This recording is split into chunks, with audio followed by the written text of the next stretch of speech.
Menikah atau tidak? Yesus menikah. Buktinya. Yohanes 15. Di dalam video ini terdapat pernyataan yang menuduhkan Yesus Kristus di perjanjian baru telah menikah. Tentu saja asumsi dan tuduhan tersebut didasarkan dengan kata Yunani gunai yang tertuang di dalam Yohanes 20 ayat 15. Di mana menurut para penuduh ini, bahwa kata gunai tersebut lebih baik ditafsirkan sebagai istri bukanlah ibu. Lantas, benarkah demikian?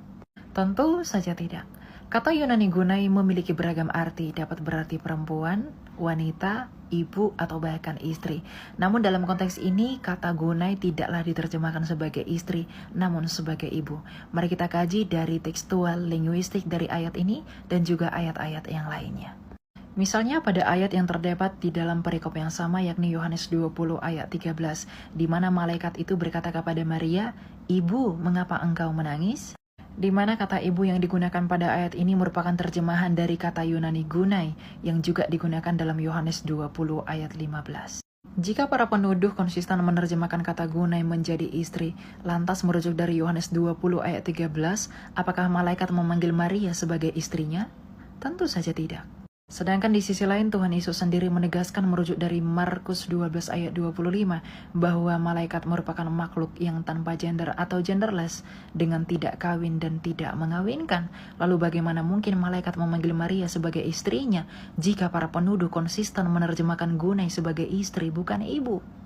Jadi adalah keliru dan juga fitnahan keji jika menganggap Yesus Kristus adalah menikah hanya merujuk dari kata gunai dari Yohanes 20 ayat 15. Karena dalam Yohanes 20 ayat 13 kata yang sama juga dipergunakan namun tidak bermakna sebagai istri sebagaimana yang diasumsikan para penuduh. Lalu kepada siapakah kata Yunani gunai ditujukan oleh Tuhan Yesus merujuk dari ayat tersebut?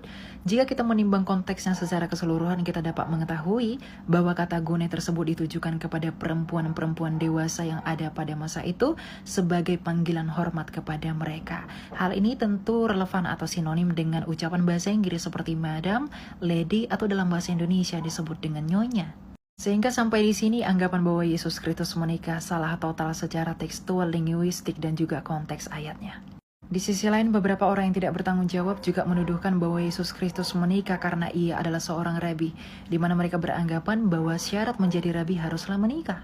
Hal ini juga merupakan anggapan yang keliru, karena hidup selibat atau tidak menikah dalam Yudaisme di zaman Kristus bukanlah hal yang asing. Di mana dalam sejarah kita dapat menemukan rabi Yahudi yang tidak menikah atau memilih untuk hidup selibat yang bernama Ben Azai. Hal ini dapat kita temukan di dalam tulisan Yebamot 63b nomor 19. Bahkan Yohanes Pembaptis yang adalah nabi terbesar juga tidaklah menikah atau memilih untuk membujang. Bahkan Rasul Paulus yang adalah seorang rabi yang dikenal dengan Rabi Saul yang adalah seorang Yahudi juga tidak menikah pada masa itu. Jadi dengan jelas kita mendapati merujuk dari konteks ayat, tekstual linguistik dan juga budaya Yahudi pada masa itu, dongeng-dongeng dan juga asumsi yang menyatakan Yesus menikah adalah omong kosong dan tidak memiliki landasan sejarah yang akurat.